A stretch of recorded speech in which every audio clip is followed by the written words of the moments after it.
parang...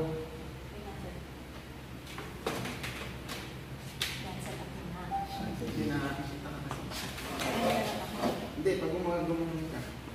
Hindi mo maabot.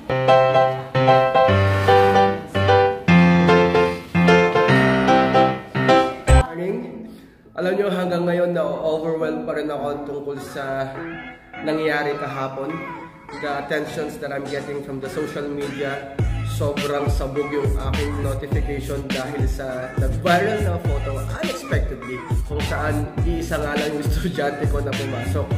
So ngayon, naisip ko na gumawa ng reaction video tungkol sa nag-viral na photo at na ibalita pa nga daw sa 24 oras. So ngayon, hinanap ko yung video na yon para panoorin kasi hindi ko siya napanood kagabi.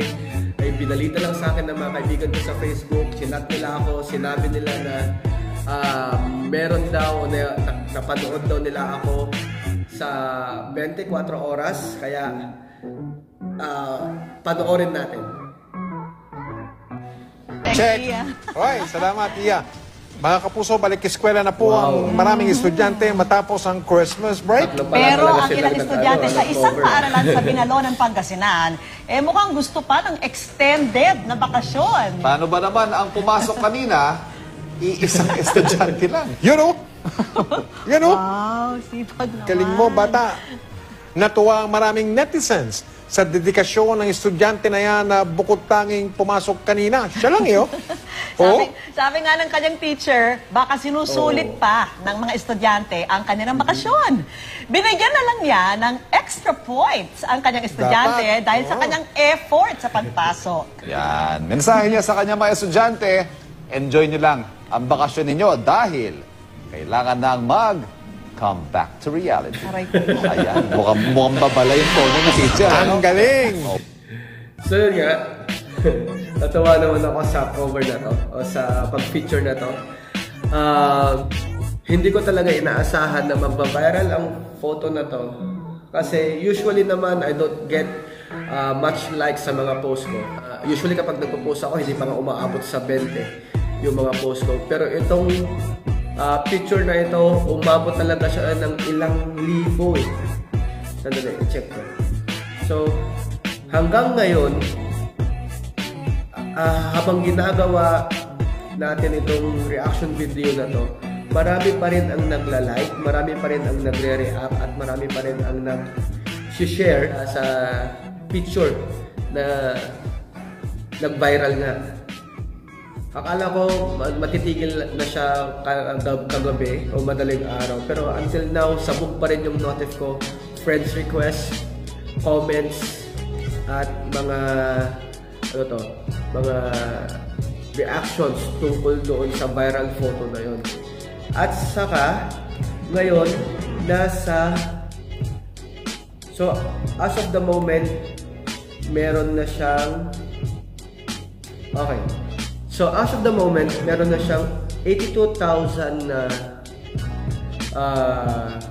reactions, 10,000 comments, and 46,000 na shares, and still counting. So, hindi ko talaga siya inaasahan.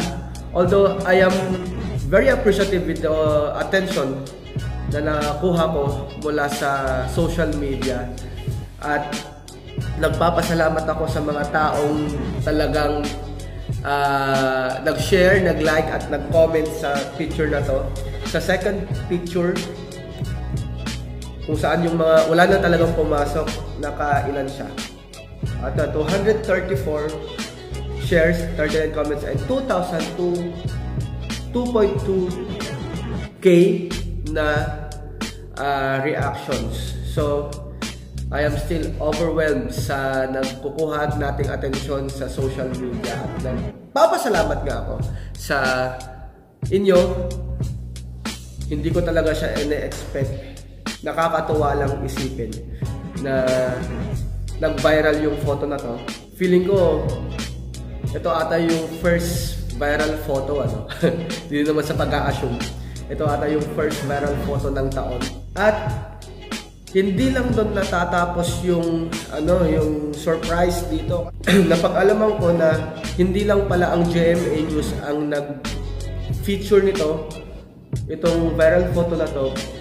Kumalat na siya sa iba't ibang social media platforms, sa iba't ibang mga news page, katulad ng may mga nagsabi sa akin, kami.ph, Filipino, definitely Filipino page, finiture din nila ito.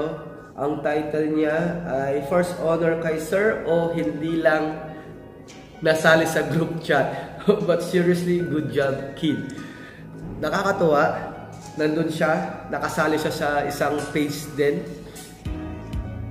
buzzooks.com. At hindi lang doon, alam nyo ba, meron pa nga isang page sa Facebook, binalita sa akin ng mga estudyante ko na ginawa daw profile picture yung picture namin ng estudyante ko. Itong viral photo na to. So hinahanap ko, totoo nga yung isang page na yon. Natawa ako. Yung mga kaibigan ko nabubulat din sa attention na nakukuha ng viral photo na yon. Balitang Bayan. Pero I don't know kung that is still part of GMA News. Yun nga, ang dami pa rin nagtatag sa akin na napanood daw nila yung balita, nakita nila ako sa TV, at mga kung ano-ano pang mga comments, may mga gusto na nga daw akong patirahin doon sa bahay nila. Nakakatawa lang yung ibang mga comments. So nakakatawa lang isipin na talagang yung isang estudyante kong yun ay na-appreciate din ng netizen yung ginawa ng bata. Which is, ako din naman, na-appreciate ko, kaya pinost ko yun without knowing na magba-viral. Hanggang ngayon ay natatawa pa rin ako, natutuwa pa rin ako sa attention na nakukuha ng viral photo na yun sa social media. At hanggang ngayon, sabi ko nga, habang ginagawa natin itong reaction video na to, ay marami pa rin ang nagla-like, nag-share, nagko-comment. Nakakatuwa lang isipin. So, nagpapasalamat ako sa mga tao na naka-appreciate ng photo na yon. Hindi ko in-expect na mag-viral.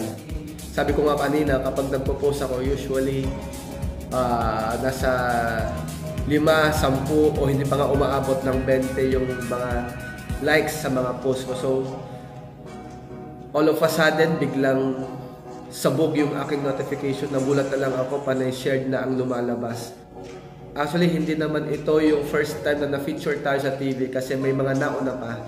And still, ganun din, sa 24 oras din. Kung kaya kong i-download yung video sa YouTube or ililink ko na lang yung mga kung saan na-feature tayo para mapanood nyo rin. So ito lang talaga yung first photo na pinost ko na nag-viral talaga. So maraming salamat sa inyo sa appreciation nyo sa picture na pinost ko na nag-viral. Hanggang ngayon, marami pa rin ang nakaka-appreciate. Maraming salamat sa inyo.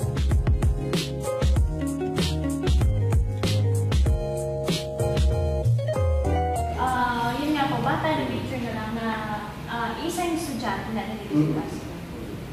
Yun nga po, parang katuwaan lang yung at first actually kasi parang nire-remind ko sa mga umabsent para makita nila sa social media, sa Facebook na yung estudyante lang ngayon yung kumabsent. Alright. Okay.